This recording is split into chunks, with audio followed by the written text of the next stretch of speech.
All right, so now I want to get into something a little bit more nerdish Cool. because I'm a nerd with numbers.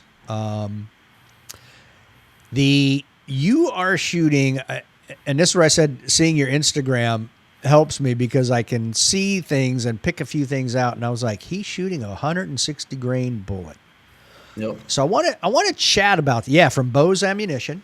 Boaz. Yeah. Chris Nelson with Okay, Boaz. Boaz. Great Okay, dude. so what does a 160 grain feel like? Because I'm sure you fired other ammunition, 115s, 124s, but what does a 160 feel like with recoil impulse? Out of the PDP, so they're not much different than the 147s. So with the PDP, I'm running the V-Spec guide rod from ZR Tactical. I had the long stroke in the polyguns, so they were 4.5s, the 4.5 inch slide with the long stroke. The 160s is more of like a push. I've got buddies that give me a hard time and tease me about shooting mouse fart ammo, but his 160s, his 160s and his 147s are USPSA. They're certified ammo. They make power factor. I think he's 840 feet per second at 160. It's a heavy bullet. It just feels good. And everyone says like, oh, that it's a handicap because you're shooting such a soft, heavy bullet. But like I've got 11 I've got 11, 12, 13 splits recorded. I had one of the reels that I have on there, I had like a bump fire. I shot a makeup on one of the targets and I had a bump fire at a .09. So like you can shoot the heavier, slower ammo just as fast as you can shoot everything. I'm partial to the 160s, but I kind of mix those and the 147s together. Like I'll shoot the 147s sometimes, I'll shoot the 160s sometimes.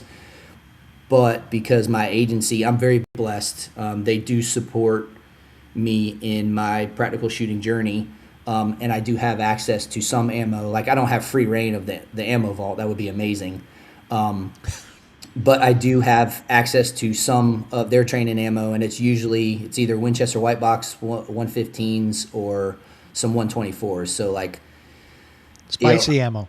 yeah. So like my live fire practice sessions.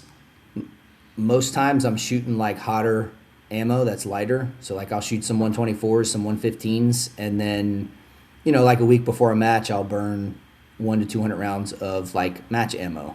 And there's like you've heard, there's different schools of thought. Like don't change your ammo weight around because it just affects the way you shoot the gun. It doesn't matter. Like you can mix ammo in my mags and have me run a stage, and it's not like there's the mental like, oh, that was soft, that was snappy. Like my hits don't suffer. The way I shoot the gun doesn't suffer. Like if I've got a weird batch of ammo and at a local, I just want to burn it. Like it's like pop, pop, pow, pop. Like it doesn't matter to me. And then some people argue that like if you shoot with the cheaper like training ammo, the 124s, the 115s, the gun snaps, it's less forgiving.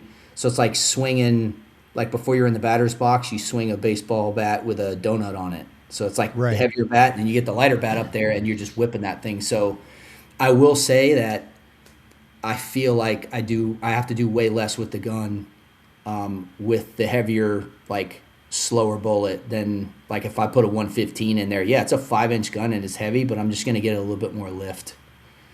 But it doesn't affect me. Like I think your brain processes it. It's happening so fast. I don't think it affects the way you shoot. That's my opinion. I mean, it might be wrong, but it doesn't.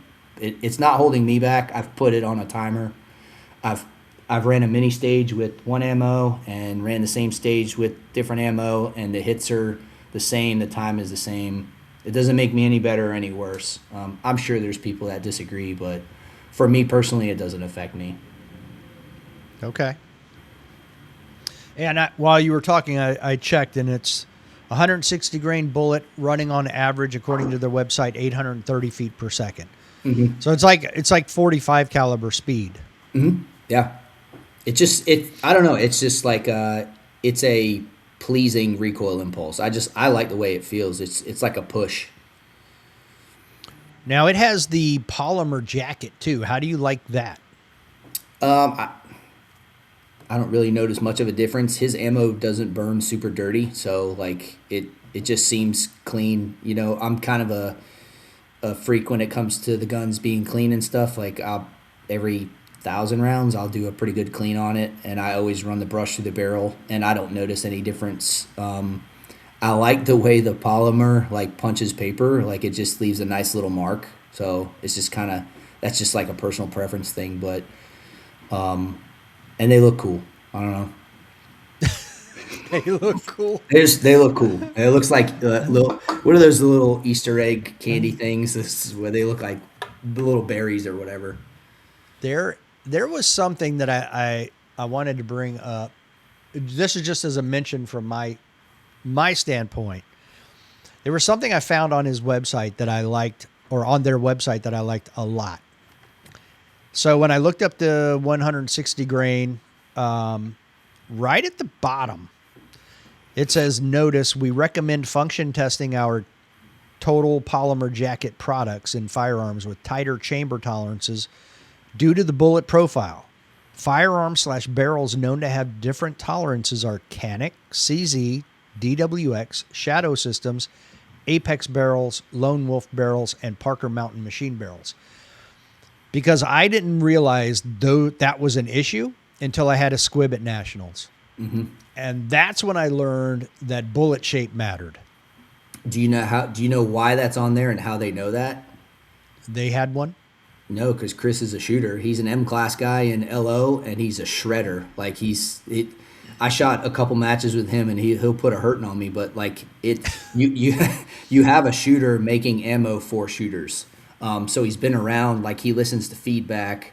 You talk to him about overall length with a CZ. Like he's like, yeah, I got a guy running that exact setup, and he likes these as opposed to those. Like the guy, he knows. Like he just does. Okay. And that's why it's on the website too. Yeah, I mean that's a huge help because, not if you're a newer shooter or just someone who lacks that experience of understanding that, like I did, then you run into issues that you wish you never had. Yep. So when that caught my eye, and I was like, that is a great service that he does that and puts that on there. Oh yeah. Because I might get a sample pack in that, but I'm probably just going to avoid it just because I shoot a Canic and I know that they're finicky with bullet shape. So, but I mean, he sells other stuff that I'm interested in, like 137s and 135s. Yeah, the 137s are real nice too. I like the way those feel. Yeah. So then what makes you choose? What is it about the 160 that you like better over the 137?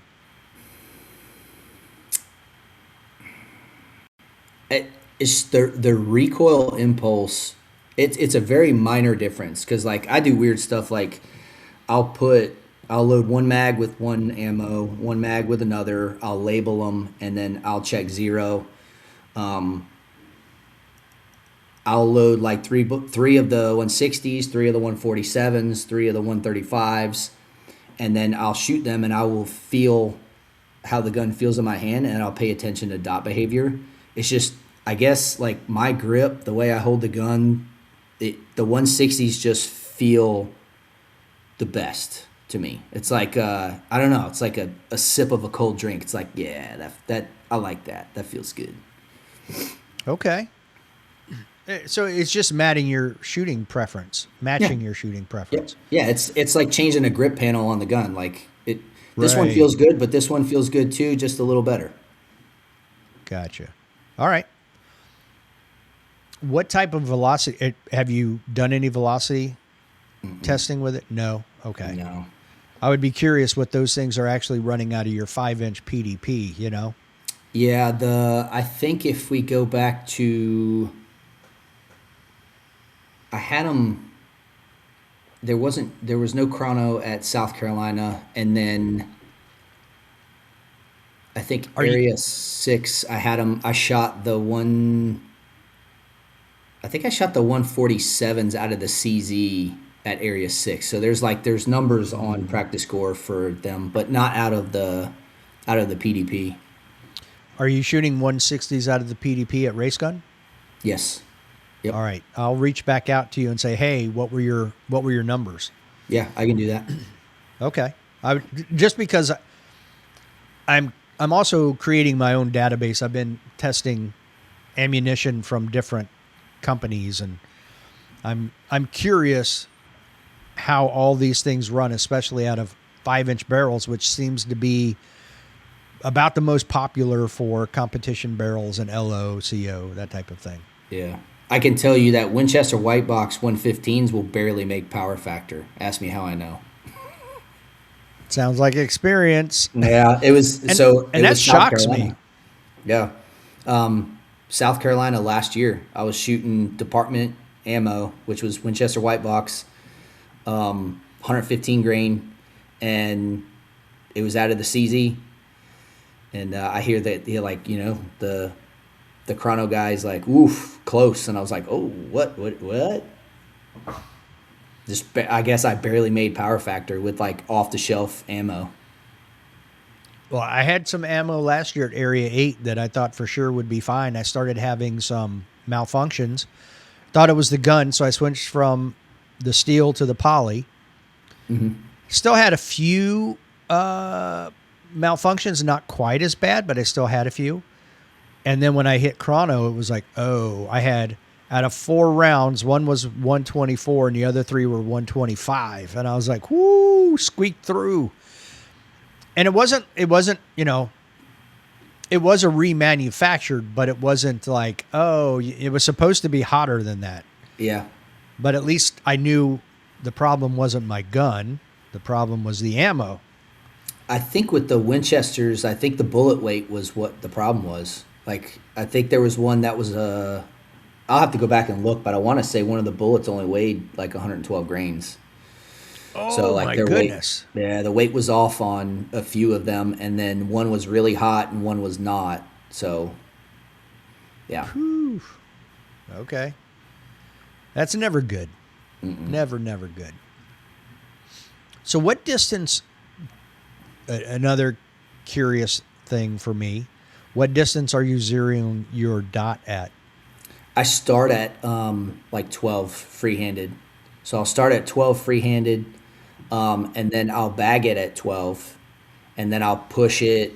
I'll push the typically like I'll zero at an indoor range, so I'll push the target to 15, and then I'll check it, and then everything gets shot at 25 and or further. But if I bench it, bag it, it gets shot free-handed also, because like if you for some reason, I don't know what it's probably me, but if I bag it first and zero it and then I freehand it, there's something wacky going on. It's like what's up? But typically 12 to 15 yards is my zero. Okay. Yeah, I found that 15 is good for optics, 10 for irons, and anywhere from 22 to 25 for PCC is what I've found. Yeah, and then I got a 5-inch steel plate that I'll shoot at 50 just to punish myself. Like, it's a humbler. Oh, I bet. It's just rude. You better have good trigger control on that one. Yeah.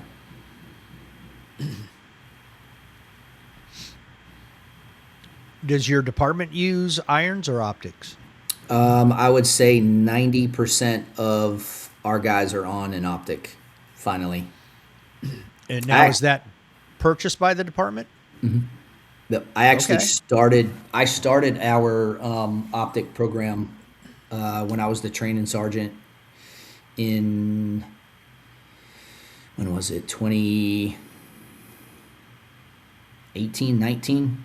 We bought 5 Trigicons for the Glock 35s because we were in 40 cal at the time. So we had Glock 22s issued to everybody, and then we had a batch of Glock 35s, and we bought 5 MOSs. And the chief at the time, super cool dude. He was a gun guy. He knew just enough about guns, like, to get himself in trouble. So, like, you could explain things to him, and he would be like, "All right, I get it." And the way I pitched it was, "Hey, I want to try these red dots on these guns because the MOS 35 at the time was like $40 more on state contract." So we bought 5 of them. I bought 5 Trijicon RMRs with suppressor height sights, and my pitch was like, "Hey, the team operates night vision. And if we have to transition to a handgun, you can't see your sights under night vision. So we need an optic." And he was like, "Okay." So we bought 5 of them and issued them out to, like, I kind of cherry picked some people that I knew would transition from iron sights to a dot well. And then from there, it just kind of grew. So it became like specialized teams, like the SWAT team, the Bloodhound tracking team, the bomb guys. All got optics, and then we slowly started to transition the patrol guys to it. So right now, I would say out of 390 something cops with guns, there's probably less than 10 that have like iron sights only. Now, is that due to their choice? That's a good question. Yes, they have an option, but most of them, like the new guys that come through, it's like, yeah, you're getting a dot. And then most of them won't get them until after FTO, but they're, yeah, all of our patrol cops are on red dots. It is the way. How much time do they get in the academy learning to shoot before they have to qual? So our state academy, so I don't know how they do it in Virginia. I'm not familiar with it, but we have a centralized academy in our state. So agencies will send their recruits up. They have like a pre-academy training course where they have 2 weeks. No, it's 4 weeks of block training. So they get in-house instruction prior to going to the academy. They have to have X amount of hours of firearms training at their home agency. So they're not really learning a whole lot at the state academy. It's more of a confirming what your agency taught you, a little bit of fine tuning, and then a qual. So I think they get 2 days up there of actual shooting. But they're supposed to have like 40 hours prior to. That's if the agencies are complying with the requirements. So Right, of course. and I have to go up every 3 years as a guest instructor, and I'll get behind somebody, and you could just tell, like, they gave this guy or gal a gun and said, "Here's 3 boxes of ammo, go shoot it, and you're going to the academy in 2 weeks." And then there's other agencies where you can tell they have an extensive pre-academy firearms program, and they're squared away, and they're shooting, and they're doing what they need to do. In Virginia, it's different, where you have agencies that are certified through the state, and they have their own academy. Yeah. So a lot of places up here, you're either getting hired, you're already a cop, and you're getting hired because you're usually transferring from another agency, or like where I worked in Prince William County, it's 2 counties down from DC. Our fire department had over 800 people. Oh, wow. Yeah, William County Police, and that county had a police department and a sheriff's office, and they did different things. Okay, the agency employs over 700 sworn police officers. So what they do is, like the fire department, we do the same thing where we have a hiring process, and it takes anywhere from 6 months to a year to get through the process. And then you immediately, when you get hired, day one, you show up at the academy. We have a combined fire and police academy. They're totally separate, but they're co-located is what I mean. Okay. Like even our department has their own driving range and stuff like that. So they do all their own training there, but it's certified through the state. And the state, is checking their records and coming in on occasion and inspecting, just like with the fire department, to make sure we're maintaining everything appropriately as well. And then once you finally graduate the academy, then you start your FTO, your field training portion, and then you Right. get released. Yeah, that's cool. Yeah, and I think most places in Virginia are like that. There are some where you have smaller jurisdictions. Like I was telling you, my sister is a major in the sheriff's office here. They have like a regional justice academy and several different locations. They like pool their money together, so all their new hires go right into that academy, and then when they graduate, they go to their jurisdiction. Yeah. It's interesting that you guys hire them and start the process, and then they go to the academy. Yeah, we're one of the few states where we still have a centrally located academy, and then your certification as a class one, 2 or 3 advanced police officer is held by the state training council and the South Carolina Criminal Justice Academy. So your certification can transfer to other agencies, obviously, but it's held like by the South Carolina Criminal Justice Academy. Okay. What about, so once you got selected for SWAT, what did it look like? What was the process from there? Okay, you've been selected, but now you have to undergo training and stuff. Do they have like a formal class you have to go through? So the first agency that I got selected for SWAT on, there was the tryouts, which consisted of, they did things a little bit differently. They started with a shoot, and then you had to shoot the department qualification, which is the state's like standard 50-round qual. And you had to hit a certain percentage. I think it was 90%, so it was like 225 out of 250. And you shot it twice, and your average had to be like 90% or better. And then you moved on to the rest of the process. So they were looking at people who put the time in to be able to pass the qual to move along. So they did. I mean, I think when I tried out with like maybe 10 to 14 dudes, and we lost half like just on the qual alone. And then Wow. after the qual, we had to sprint. I think it was 200-meter sprint with a gas mask on. Then we did the state physical agility course, which is like a little obstacle course. You had to do it under a certain time. And then there was a 2-mile team run, which wasn't like super difficult. So the tryouts weren't super difficult. And then once I got selected for the team, now this is like 2008 SWAT, so like some of the techniques were a little bit different than what you see now. And then you were kind of, with that agency, you were on like an unofficial probation, so you couldn't make entry right away. And then you kind of went through their in-house training program.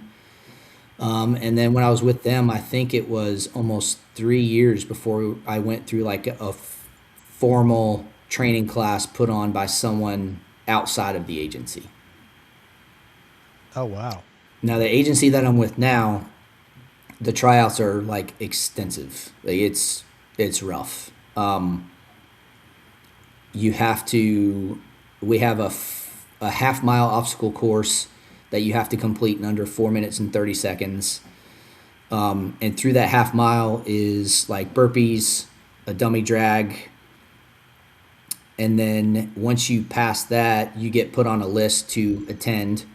During that time frame, we do a SWAT school, which is a week-long school put on by like our full-time element. And then the guys that have the primary jobs, they'll supplement the training. And it's everything from a range day or two to CQB. So it's like a SWAT school. And once they pass through the SWAT school, they get points towards the actual tryout. Tryout day is it starts at 5 a.m. with the half-mile obstacle course. Then they move to a swim, which is across the Intracoastal Waterway. So it's like a 70-yard swim with current. Depends on the time of the year. The water might be cold. It might be nice. And then there's like a high angle obstacle where we put you on belay in a harness and you have to climb a rope ladder, and it's like 60, 70 feet. So you're on like a rope ladder, like nylon rope like that, and you're climbing 60 feet, and then it's just PT time. It's like 90 plus minutes of calisthenics, like running through. We have like a mountain bike trail. So you got to run through the mountain bike trail.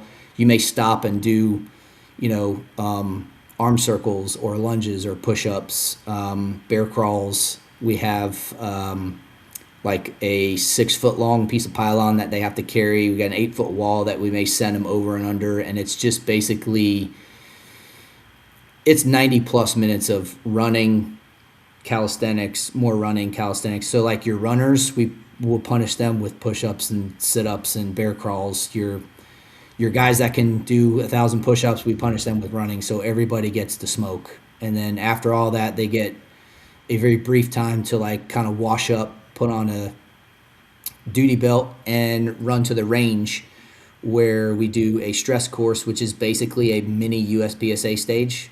We use hit factor scoring, and then they'll shoot the 50 round academy qual, and then they'll do a quick interview with a handful of questions, and then they get sent home. And then the team reviews all of the data. It's a whole lot of numbers and math and all that. It gets pushed to command with a list, and then based on our vacancies, we make a selection.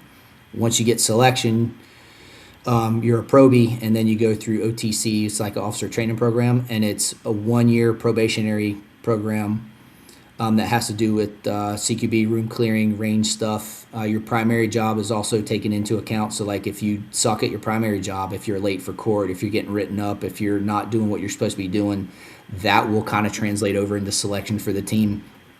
They have a 6-month test where they have to pass. They get 3 runs in a simunitions shoot house. If they have 2 clean runs out of the 3, they get put on entry status. So they'll be allowed to make entry as a probie, and then they'll have a 1-year test where they'll make 3 more runs. We need 2 out of 3 clean runs, and we'll kind of advance them a little bit, and then they'll get a chance to become pinned. So they'll get their pin, and then they become a full-fledged non-probationary SWAT member. So the agency that I'm with now, we're a regional team. So like if a neighboring agency requested, SWAT assistance for a barricaded subject, we could travel, 2 hours south, 3-4 hours inland. We do receive grant funding for being a regional team. So our requirements and our capabilities, like we have to be able, that's why the swim is part of a tryout, because everyone has to be able to do like, vessel assaults. We have to have the heights thing covered because we have to have a rappelling capability. We have to have a sniper element, confined spaces and gas masks and stuff. Like we can't have somebody on the team that can't crawl through a big plastic corrugated pipe because they're afraid of confined spaces. So our tryouts are way, way, way more in depth than some of the other agencies kind of in the area, just because our capabilities are required as a regional team or a type 1 team. And the full-time guys, like they do a really good job with kind of putting that on and, documenting the tryouts and all that stuff. So they're pretty nasty. Like we've had neighboring agencies send guys up just to participate in the tryouts to kind of see how it goes. Interesting. Yep. Okay. I like that you use the hit factor to help you with the scoring. You know what I mean? I mean, that's a smart way of doing that. Yep. So kind of breaks it down a little bit more rather than just pass fail, Mm-hmm. Yeah. So is the whole thing, do they get scored on everything, and is it a big aggregate score at the end? Okay. Yeah, they get scored on everything. It's a big collective score. I usually don't get involved in the math. Like I'll help with the range, and I'll be like, hey, here's your however many guys. Like the last couple tryouts, I think we've had almost 20 people interested, and then it was whittled down to like 4 or 5 dudes. So it's kind of difficult to make it through the whole process all the way to the end for selection. But when I the last tryout, I don't know if I was out of town, but I had somebody else running it. But the one before that, I just send them the numbers on the quals. Like, hey, look, you know, these 5 guys shot these, and then with the qual, the max score is 250. Like I kind of do like match percentages. So like the guy that shoots the 250, he's the 100%, and everyone shoots a Right. percentage of him, and then points get assigned to placement. And then with the hit factor, it's like the highest hit factor guy gets the 100%, and then it's just kind of from there. So Yeah, that works out well. So even if you have someone who shot a 240 using the 250 scale, even if they didn't quite clean it, they would still get the 100% and right. everybody thereafter. And by then, like they've been up since before 5. They've swam, they've climbed, they've done all kinds of stuff. They're like you can see like the guns like Yeah, they're tired. yeah, they're smoked, like smoked. Yeah, I get that. Makes sense. So I want to I want to go back now to the match we started to talk about. I didn't mention what it was, but when you went to Oak Ridge, the Southeast Law Enforcement Handgun Classic. What is that? So Cody Hudson and a couple of his pals up there in Oak Ridge started this match a year ago, and it kind of started off and I'm trying to like remember from basically I'm copy and pasting this story from talking with Cody. Cody's a great dude. Yeah, he's also a law enforcement officer up in the Tennessee area, and ORSA up there, their gun club. They have a very big IDPA showing, and they do. I guess they do a couple USPSA matches, but Cody and a couple of his buddies were trying to bring practical shooting to law enforcement, and it started off as like something small and local, and they're like, "Hey, let's do a few stages and get some of the agencies in the area to kind of send some of their guys, and we'll do like a match on a Saturday and see if anyone wants to sponsor it." And I think at the time, you know, it their plans weren't to make it something super big. And then the interest got out there and the reach just started to grow. And I think the first match last year they had 100 plus shooters. I think they had like 150. Nice. And there was companies just throwing prizes and sponsor stuff at them like unbelievably. Like Vortex sponsored it last year. Some of the local gun companies and equipment stuff. Everybody that went, like last year, I won an Ace VR setup.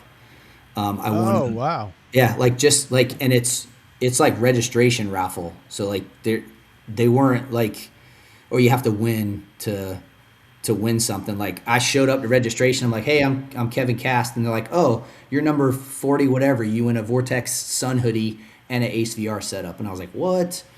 So everybody walked away with something, and then it was staff reset, which is awesome because the goal was to get new shooters like cops specifically to come do practical shooting, but also bring some higher level guys in. So they did a really good job last year at making it easy for the new guys, but also challenging for the senior guys. But like last year, we had like Brantley Merriam, Sean Griffith, Eric Shaw, Magnus came and shot. Like we had some heavy hitters shooting last year and this year. So like for them to have like a good time shooting stages that new guys could also shoot was kind of cool. Last year they had a mandatory 15 round magazine limit, which the stages were designed to where like you could gamble and push 16. Yeah, you know where I'm going with this. They did a great Yes. job with it. And then this year it was instead of doing the whole 15 rounds and having ROs because with it being staff reset, not everyone was a certified USPSA RO, so they had to kind of make it friendly for the ROs. Like if you're working on magazine capacity, like that's tricky as an RO. Like you got to figure out where the guy's reloading. Are you going to hit him with a procedural? So this year it was just mandatory reload on every stage, which I feel like it made it. Okay. I feel like it made it better for staff and competitors to do it that way. Last year was more challenging for the shooter, but additionally it was more difficult for the RO because like they're doing math. They're like, all right, well, he barneyed up, he had 16, then he shot these, but he had to make up here. It's too much for guys that are volunteering like their Thursday, Friday, Saturday. So the 2026 match, like the reach, it grew. Well, I'm super proud of those guys for kind of putting that thing together. But it grew to I think we had 300. They had like 3 days of shooting. Staff shot on Thursday, then they had a Friday shoot day, and then they had a Saturday shoot day. But I'm gonna pull it up in practice score because I want to see how many they had. But the sponsorship was super cool. Like Smith and Wesson sponsored it, Walther sponsored it. They had, let's see, combined 326 shot it this year. Nice. And I think they said they had over 100 law enforcement agencies represented. We had dudes flying from California to shoot it. Nice. Mm-hmm. That's Yep. awesome. Yep. And I forgot Sean Griffith was down in your area too. Yeah. Yeah. They and I love watching that dude shoot. Like he freaking shreds, and he's a super nice guy. He brought his daughter last year. I don't think she shot last year. I think she watched, but this year she shot. She hurt some cops' feelings. Like she really did.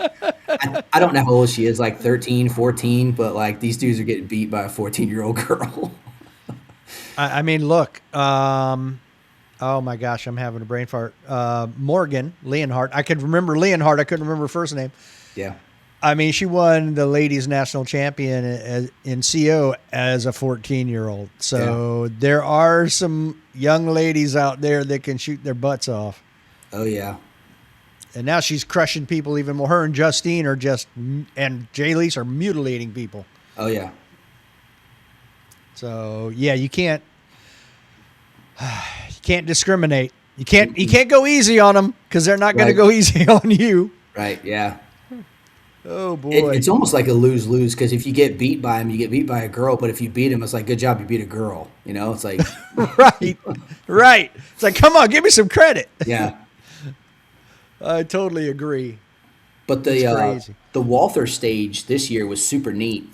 They had like 2 double stack targets at like 5 yards, and there was one shooting area and then a linear shooting area, and it's that stage that was I think it was at Delmarva. It was the Crazy Train.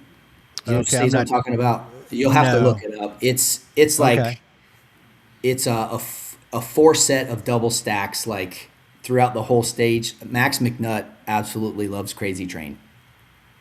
He hates it. He absolutely hates it.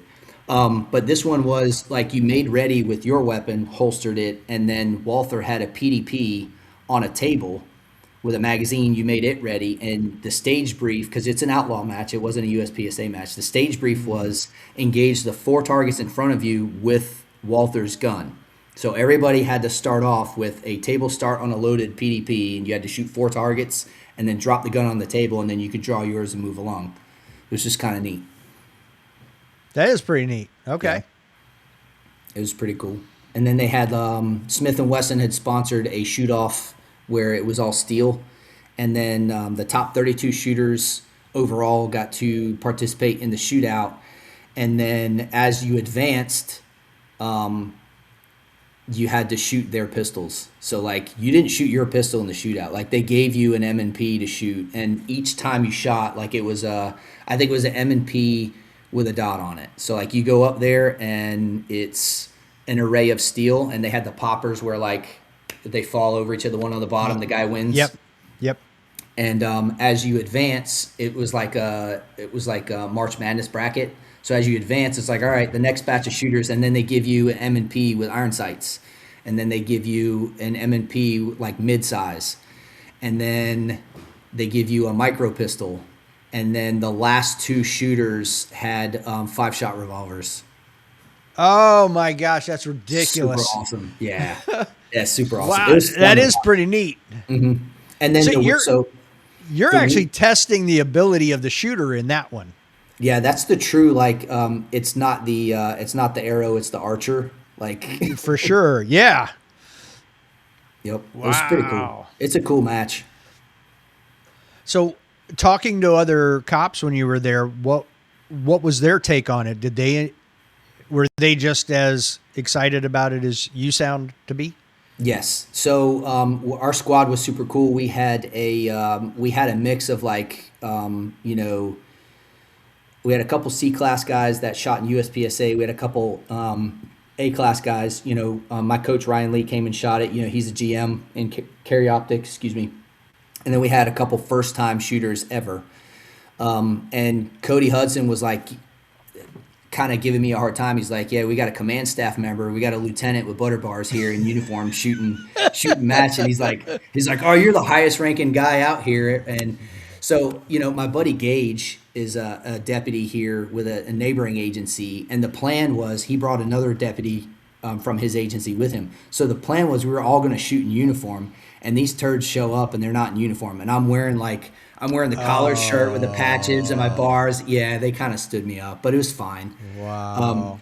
but we had a deputy chief from a neighboring agency up there because Cody was like, "I think you're the highest ranking guy out here shooting," and I was like all proud of it and everything. And this guy, he's probably late 50s, early 60s, and he just kind of raised his hand. He was like, "Oh, I'm actually a deputy chief," and I was like, "What?" Never shot a match before. His son came with him. And he was super excited shooting an iron sight. I think he was shooting like a PDP or something like that. But he had a blast. And his thing was like, it's really not that complicated. It's really not that scary.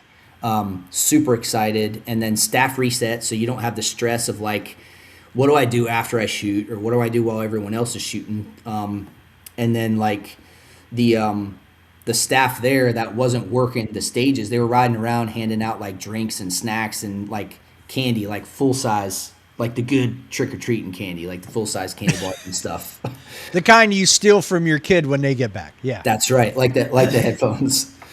Right. But no, everyone was like super excited, and I think it got really big with 300 plus shooters, but it still had that small feel to it. We had pretty big squads just to get the match flow, but these dudes, like the first time shooters, they had a blast. Like when they got done after the first stage, like they got the first stage jitters out, they were like, "Man, this is really fun." And a couple of the guys, like where it's their first match, I was like, "Hey, RO, like this dude, it's his first match. He's never shot one before." And the RO was like, "All right, cool." So it's like that, like we give each other the look, like, "Hey, it's his first match." So they kind of treat him with kitty gloves because they don't want to scare the crap out of them, and they want them to come back and they want them to do this again. So, and then my coach Ryan is really good at that. He's a very good first impression guy, and well, Ryan, you've talked with him. He's like he likes to take everybody under his wing, and a lot of the experienced shooters on our squad kind of saw that, and it kind of spread. It was like it was contagious. It was like everybody just kind of grabbed a new shooter, and we're kind of coaching them through, even with stage plans. I'm like, "Hey, chief," the deputy chief guy was like, "Hey, chief, don't shoot that way. Shoot it this way, because if you stand here, you can do this and you can do that." And he's like, "Oh wow, I didn't even think of that." Yeah, and those are the things you don't know when you're first starting off. Right, right. I can remember very early on, we had a local shooter. I think I know he's a G now. He may have been a G or an M at the time, but we missed an entire like shooting position that we could have gone to that made things much easier. He's like, "Hey, if you peek around over here," we're like, "Holy cow!" Yeah. And but then that opens your eyes to looking for that type of thing the next Hmm. time. So that's how you learn. Oh yeah. I totally get it. That's awesome. Yeah, looking at the numbers on that, I mean, basically 65% of all the shooters were active duty law enforcement. So that's There you go. awesome. Yep. Yeah. But I also feel like this is the type of thing that a deputy chief or a lieutenant who's not on a SWAT team but he's competing goes back and talks to their department about, even if it's just sitting around talking about this match and things that he learned marksmanship wise and things that people are doing that he's like, how in the world are they? You got guys shooting while walking and they're hitting all alphas. So obviously they're going to look at things differently and go, there's things we can do that we're not even trying. Yeah. That's a big topic in law enforcement. marksmanship. Well, one of the things I had written down earlier that I was going to eventually get to, and now's the time: swingers, bobbers. I mean, that's real life bad guy. Oh yeah, yeah. So Because newsflash, bad guys move, and yeah, they cops do. move. Yeah, So if your firearms training consists of stand and deliver, you've got 12 to 15 shooters on the line, and everything is like my feet are planted while I'm running my gun, and the bad guy's not moving and I'm not moving. Like, what are we doing? yeah. Although when I was active duty and I was at Quantico, we used to do training with HRT. And we had one of our advanced courses in. So we were shooting at the FBI Academy. This is before 9/11, where you could get onto the FBI Right. Academy much easier. But we were shooting off of their 13-story building. So our advanced guys were shooting across a road where people were still driving Yeah. to a range and, doing high angle shooting. And one of the guys was telling me a story. He's like, "Did you hear the story about this elevator?" And I was like, "No." That's one of the FBI HRT guys talking to me. He goes, "Yeah, apparently back in I think he said the 70s or whenever it was, you have an FBI agent in the elevator. So he's armed, and he looks across at this other FBI agent, and he's like, huh, weird. The guy's face doesn't match the badge. And the other guy recognizes that he's looking at his badge, and he sees it. They both draw. They both empty their guns. Nobody's hit in the elevator. Yeah. Can you imagine the pucker factor, though? And would what be the one of- smell was inside Yeah. there? That would be one of those like, hey, listen, we're just gonna shake hands and go separate ways. This is super embarrassing. Yeah, yeah. We'll pretend like there's no Exactly. powder smell in here. Oh, yeah, I can only imagine, dude. The pucker factor, those two drawing and just emptying Yeah, their it must have mag. been like the ring around the rosy. Yeah, and yeah, I don't even know what guns they were using. Who knows? But holy cow, I can only imagine. I heard that story. I was like, oh my gosh, Yeah. that's nuts. But I was thinking, all of these things, like, obviously there's the whole, I'm not even going to get into the whole, you go to a match, you learn bad habits, that type of thing. But because there are just so many things in a match that translate to both military and law enforcement, both 100% Yep. Have you looked at competing in PCSL at all? Yes and no. It's more just an availability thing, and I don't need like another hobby, like because then I add another gun to the mix, and then I got to spend more money, and then I got to spend more time, and I have looked at it, but I'm kind of on a different path right now. But PCSL is like that really translates because you're going from one gun to another, and then like Yeah. the decision making, like what are they shooting 60 rounds between two weapons on one stage? Like the Probably, decision yeah. making, the memorization, the target identification. I get it. Like white rifle, brown pistol. Like there's not a whole lot of thought that gets put into that, but like your stage planning is like that's Twice. That's a lot. It's Yeah. difficult. It is. And that's the only reason I even asked was because of your career and what you do. Again, SWAT, military, it translates to. I personally think the two-gun PCSL stuff is probably the best platform of competition for the military, period. I agree.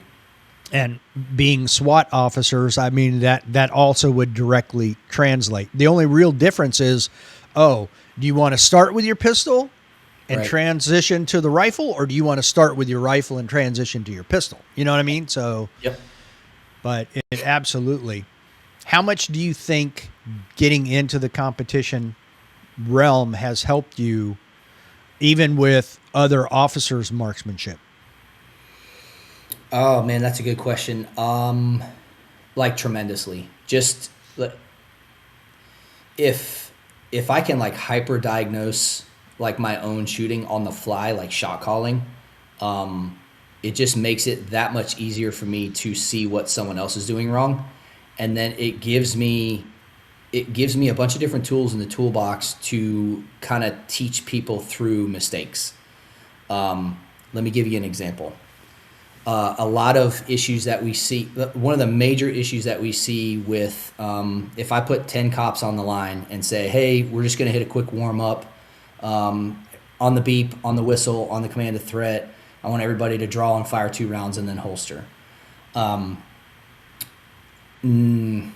out of 10 cops are going to have, within the first few rounds, they're going to have some anticipation or recoil. So they're going to have some pushing, some input into the gun before the gun goes off. That's like one of the more common problems. So like the firearms instruction culture is like outside of the slow down and get your hits, and then we'll work on going from slow to fast. The answer for that was stop anticipating recoil, right? Because ultimately that's what we want them to do. We want them to stop pushing into the gun before it goes off, right? So we're just we're picking a spot on the target, we're putting the dot there, and we're not disrupting the sights before the gun goes off. It's like shooting oversimplified, stand and deliver shooting. So the disrupting the sights before the gun goes off is like, it's a few different things. Like, is the structure behind the gun good, or are you just pushing into the gun before it goes off because you got that explosion taking place, 18 inches in front of my face? So I see that a lot. I did some training with some of the guys, small group, like 2 cops per session over the course of a few days, like 2 weeks ago. And that was the thing. It's like, I always ask them, like, when's the last time you shot? And then they kind of hang their head. Like, was the last time you shot when you shot with me 6 months ago? Yeah. All right. When's the last time you dry fired? So I'm like, all right, so when you're not hitting what you're aiming at, like, it's going to be your fault. Like, I can lead you to water, but you're not going to get good just shooting twice a year. So they anticipate recoil. So the example I like to use is like, well, stop anticipating recoil. Okay. As an instructor, how are you helping them by just telling them to stop doing something? Right. Like, so that was my answer for everything. It was like, well, stop anticipating recoil. Well, why am I low left as a right-handed shooter? Well, you're anticipating recoil. You're pushing into the gun before it goes off. Well, why am I doing that? Well, probably because inside your brain, you're going, oh my God, the gun's going to go off. And your brain is telling your hands to just press into the gun before it goes off. So it's like you're fighting the recoil, basically. Yeah, it's like a pre-flinch or whatever.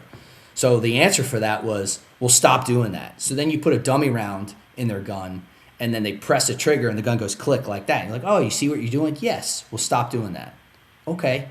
So then you get the whoa, and then the gun goes off. So they're identifying that they're starting to anticipate recoil, and then they bring the gun back and then they press the trigger. But like, as an instructor, what tools are you giving them to prevent them from anticipating recoil? The only thing you're telling them is stop doing that. So one of the guys from Achilles Heel, like, yeah, I'm going to be a copy and paste instructor right now. One of the guys from Achilles Heel said, like, he said all of this. Like, what are we doing as instructors to tell them to stop anticipating recoil? Like, nothing other than telling them to stop. Like, hey, that's something going on in between your ears. You got to figure that out. So he came up with a method, and I don't know where he got it from, is to divide their attention.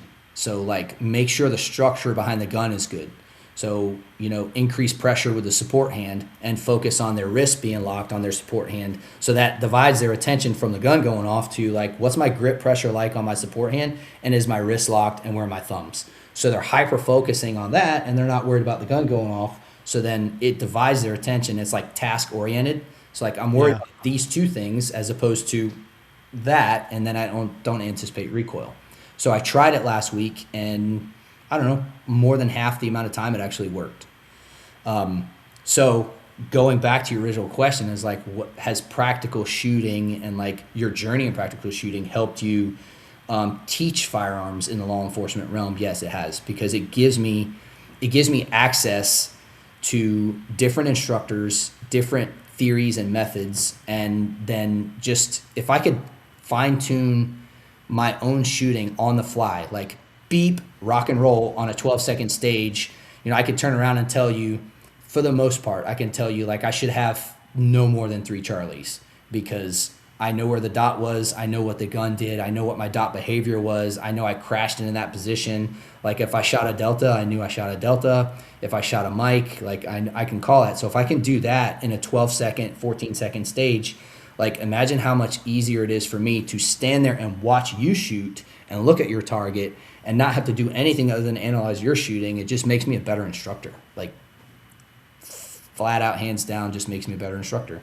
And it gives me access to people like Ryan Lee, Max McNutt, a lot of other guys that I shoot with, and I can bounce things off of them. And then the networking is amazing. Like it's just the Sean Griffiths, everybody, Eric Ryan Smalls. Lee's, all of them. Yeah, absolutely. 100%. But I think too, while it might be a hobby for you, you're still investing time and effort into it. And by you learning your deficiencies and working on it and fixing it, that helps you recognize it with other people and then explain ways that you have overcome things, which might help them. Yeah. The one thing that blows the recruits' minds, like I'll show up at training and then they'll have a classroom full of recruits, and the training corporal there, me and him are buddies. He's a team guy also. He'll bring me in and I'll kind of chat with them, and I'm always recruiting for my precinct. So I'm like, hey, second precinct's the best. If you guys want to come down there, where do you live? So I'm kind of like doing that thing, and then he kind of teases me about dry fire. So he's like, well, how much do you dry fire? I was like, every day. Well, how long are you dry firing when you dry fire? Like at a minimum, like 30 minutes. And then I will tell them, like, if there's a percentage from 0 to 100, if 100% is my training regimen, like how much is dry fire and how much is live fire? Because a lot of people think that you have to shoot a whole bunch of ammo to get really good, and I tell them like 90%, 95% of my training is dry fire. The other 5 is live fire. Like if you look at it, if I shoot 200 rounds once a week over the course of 2 hours, but over the course of 7 days, I dry fire almost 7 hours, right? Like look at the percentages. Like a majority of what I do is dry fire. And guess what? It's free. It costs you nothing but time and a little bit of sweat. So I tell them, like, we give you a gun, we give you magazines, we give you a holster. Like, instead of scrolling on your phone looking at TikTok reels or whatever you're doing, like, just take that time and cut it in half and go stand in your garage and swing your gun around for a half an hour, and you're just going to get that much better. 100%. Yeah. And I mean, you can look at people who are at the top of the sport. Like Jay Beal might not have won a national championship yet, but that guy is perennial top 5. And I mean, that's how he got to that level, was all dry fire. It's not till just recently did he start doing more live fire. So, and who was it? Was it Joey Sauerland? Spent almost a whole year dry firing, and I think he fired less than 5,000 rounds in a year. So well, and Jay Beal would do all dry fire, and then he would go down and shoot like 5 or 10 rounds to confirm what he just did in dry fire, and that was it. Yeah, yeah. And those guys they're the poster children of dry fire right now. You know what I mean? Like that's how they got to the top. Oh yeah. So it is. I even had a guy on very early in the podcast who had been deployed to Afghanistan, I think it was. He wasn't a military guy, but he was he worked on the intel side of stuff, and he was also shooting competitive and a grandmaster. So he was talking to these other guys who were military and carrying guns and doing special stuff, and they were like, "Well, what can we do to get better?" And he's like, "Oh, let's do some dry fire." And sure enough, they were all like, "Whoa, we didn't realize, what this dry fire thing would do for us." So. It's definitely a huge deal, but it's just, the discipline of doing it. It's boring. Like that. It is. And a lot of times, so I go back and forth from like rep focused. So like, all right, I'm gonna do 10 of these, and then I'm gonna do 10 of those. I'm gonna do 10 of these. Right now, I'm on a timer. So like, I set a 10-minute timer, and if I do a mini stage with like, I don't know, about 12 targets with a reload in the middle, I'll do 10 minutes starting here, going this way, going that way, and then finishing here. And then I end up on that side, and then I can go this way and do 10 minutes here. And then when the timer goes off, I'll set another 10-minute timer, and it may be 2 targets and a reload, 2 targets and a reload for 10 minutes. And then the third 10-minute timer might just be transitions, where I've got the dummy rounds in the mag, it's already in the gun, and it's one draw, and it's like 15 transitions and then holster. And then that kind of, typically I'll structure it for my live fire. So like my live fire, I'll start with a mini stage, and it'll be a cold start on a mini stage. I'll try to video it, and then if I don't like an entry or an exit or a transition to a target, I'll kind of dissect that section and fix it. And then I may go hit 2 targets and then just work a couple reloads, maybe 50 rounds of 2, reload 2. And then I'll kind of finish up with some transitions. So like the dry fire typically almost always matches the live fire. Okay. Do you know who John Vlieger is? I do. He's got the magazine weighted mag inserts. Yes, I was going to ask you if you knew about those, because he actually gave me some to use, and man, they are. I would just use sometimes. Well, 90% of the time I would use just an empty mag, and then when he gave me them, and I started using them, it is amazing the difference, just because everything feels so much more real. Like the mag drops out at speed. Yep. So when you're coming, you can, you're not doing anything extra. You're going in, and now he even makes them for the AR platform. Yeah. So, Yeah. I just need to, like, I've got a batch of dummy rounds that I bought off of Amazon like a year ago. So I just need to I've been meaning to buy a couple inserts. But I met him at South Carolina. I shot 78% of them. Whoop, super proud of that. That dude's an animal. Like, yeah, he is. He's so good. Absolutely. I was just at Buckeye Blast. I didn't shoot it, but being able to watch him and Joey and compare their videos that I've been throwing up. Yeah. Very interesting to watch two very top level dudes shoot stages similarly fast, different ways. Totally different. You know, it's like, wow. And I'd been commenting, there was one stage where you had to use a weight and drop it on an activator. Yeah, I saw that one. Well, the crazy thing was there were targets on the right half of the stage you had to shoot first, or you could shoot either half first. But my point is, you'd shoot like half the targets and then do the activator sequence. Joey reloaded before going up to because they were swinging steel. Mm-hmm. And they were swinging steel plates that you had to knock off. So it wasn't like these were massive. It wasn't like a normal cardboard swinger. Right. And John went into that with whatever ammo he had left in his mag, engaged them, and then reloaded afterwards. And he was shooting CO, so it wasn't like he was shooting open or PCC where he had a big stick. Right. And I was just like, man, that is ballsy.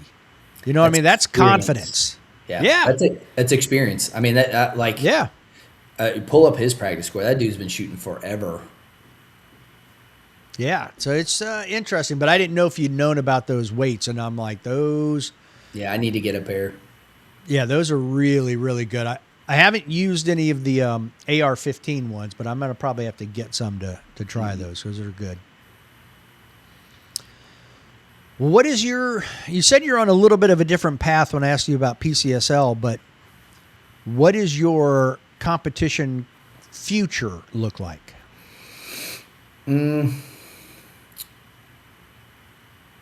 I think this year, with the majors that I kind of rattled off, it's difficult. It's going to be tricky for me to pull off to shoot all of those. So I think this is going to be a very heavy year for me for majors. I think I'm trying to get a taste of what each of them are like, and then next year kind of cherry pick. Like I'll always shoot South Carolina and I'll always shoot North Carolina.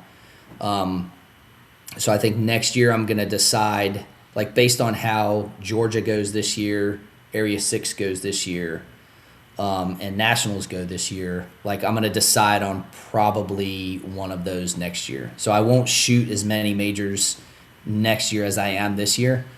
I would like to shoot factory gun nationals next year just because I want to go to Utah.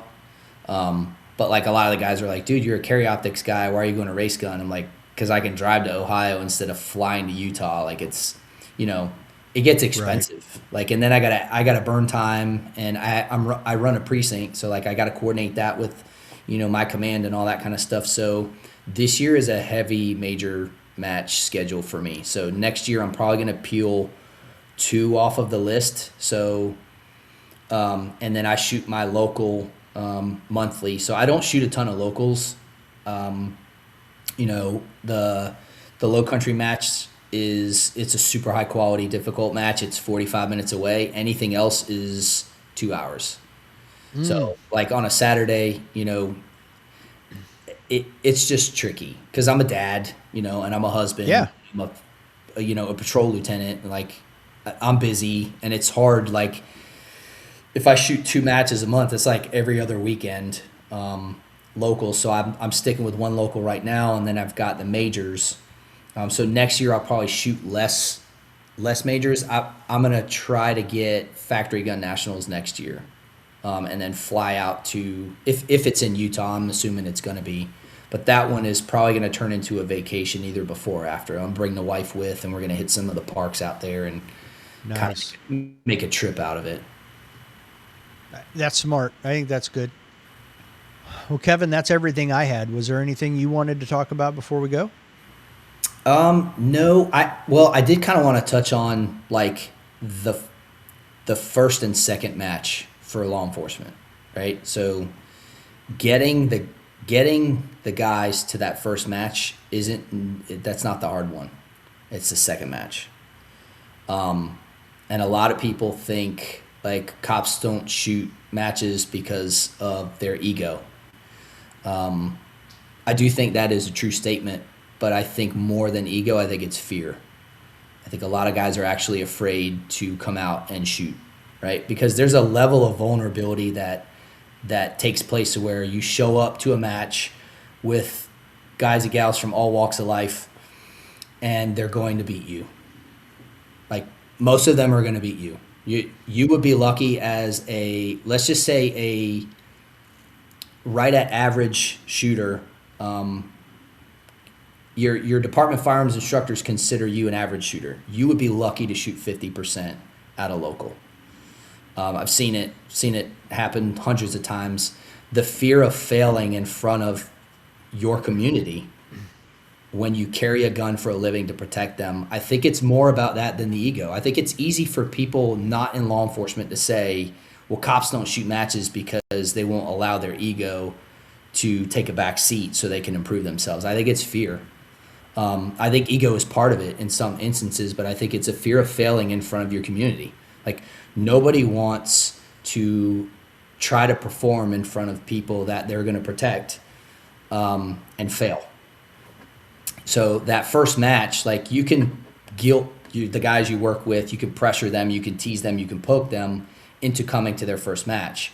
But when those results hit and they look and they see like, Sean's daughter, like just smoking them, putting 30 seconds on them over the course of 7 stages and putting 20%, they don't want to come back. Or if they have a hiccup and they DQ, they don't want to come back. Like there's nothing more embarrassing than being a professional that carries a gun for a living and DQing over a safety violation. So getting them to that second match, like that's the hard one. And I can't remember who said it. And they weren't referring to law enforcement specifically, but they were saying like getting new shooters to come to matches, like the second match is the hard one because, they realize you're not that good. So you get a cop show up and they don't even shoot 50% of a local, and they're getting beat by a guy that sells like insurance for a living, or golf carts. Like I always make that joke, like come and shoot and get beat by a guy that sells golf carts for a living. Like nothing against golf cart salesmen, but the point is like he doesn't carry a gun for a living. You wear it, and Right. you swore an oath. You get a paycheck to protect people with what you're carrying. You should be good with it. But good is relative, right? Good is what the standard that you've created in your head for yourself. And if you created that standard based on what the culture of law enforcement instruction is, which is stand and deliver and shoot close to 90% of your qual, then you're good. And then you realize, wow, I'm actually not that good. So the fear of failing, you have to put that has to take a back seat. And I think it circles all the way back to like being comfortable with being uncomfortable, and just being able to push aggression and do things with the weapon that you wouldn't normally do on a flat range, at a law enforcement training session or qual. So I think, so I think the big question is how do other fellow shooters, whether you're law enforcement or not, how do you encourage cops to come out and shoot when you have like the ego and then you have the fear of failing? So how do we encourage them to come out and shoot? Well, I think the follow-up point to that would be, okay, you went out there and you showed your ass and you got beat by a girl, a 14-year-old girl. However, how you earn their respect is by going back out there again, because it's no different than Justin Gagey getting knocked out cold by Max Holloway for 40 minutes. He has no memory of anything. Yeah. Getting up off the mat, going back out there, and then beating Ilya Topuria for the championship months later. You know what I mean? Like that's how you earn people's respect. Is Yep. you gotta pick yourself up. You got to get back out there, and everybody will look at you like there's somebody who's trying to better himself. You know? Oh yeah, I agree. And then like I think guys like me and you, we have an obligation to make it a warm welcome for new shooters, period. Yeah. With affording them some grace, as an RO. So like I'm a certified RO. So like as an RO, affording them some grace and kind of playing that big brother role. Like, oh, you're a new shooter? Awesome. Hey, come here. Let me show you something. Let's do this. Let's do that. A warm smile and a good handshake and like just some pointers. And, I always do. So at our local, I get tasked with the new shooter safety brief, and I got a note in my phone, and I usually kind of go through a few things, and I kind of joke and lighten the mood. And then like, I can't tell you how many of those dudes, like 4 matches later, come back and go, hey, Kevin. And I'm like terrible with names and Oh yeah. decent with faces. Like, hey, man, like, good to see you. And he's like, hey, I came back. And I'm like, awesome, dude, I'm glad. So I think we have an obligation. If we want to grow the sport, we have an obligation, as like seasoned shooters to like make these people feel welcome, specifically cops. So like, hey, what do you do for a living? I'm a cop.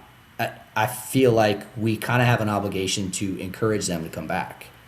I think too, anybody, police, military, just, golf cart salesman, if you're in your 10th match or less, there should be active coaching going on. Like somebody just constantly coaching you, helping you along, do you have this? Do you have that? Think about this, think about that. And, just everybody helping them, because that's how you're also building that person's confidence, Yeah. They're like, oh, these people actually care enough to have me around that they don't want to see me get disqualified. They don't want to see me make a fool of myself. Oh, okay. I'm feeling like part of the group. So I think that for anybody, in particular military and law enforcement, because I think military suffers from the same thing at times as well. Yeah. So I'd love to see all military members get out and be able to shoot. Yeah. But they're kind of like cops and firefighters, where you're working a weird ass schedule that doesn't always let you go to matches, and or you have a wife, you have kids, you have other obligations, and it's hard to get there. Yeah. So I get all of that. I mean, I had a 20-year break in my competition career. Oh, wow. Yeah. So, and then finally at the 20-year mark, I'm like, my kids are old enough. I miss this. I want to get back into it. So Yeah. I totally get it. Cool. Well, Kevin, I appreciate you coming on, and I hope you come on again sometime. It's been a good conversation. I'd love to talk to you, like, say this time next year to see, other Yeah. than following up with you, but Right. literally to see how things have gone for you and how you've progressed. Excellent. Thank you for having me on. I appreciate it. It's been a blast.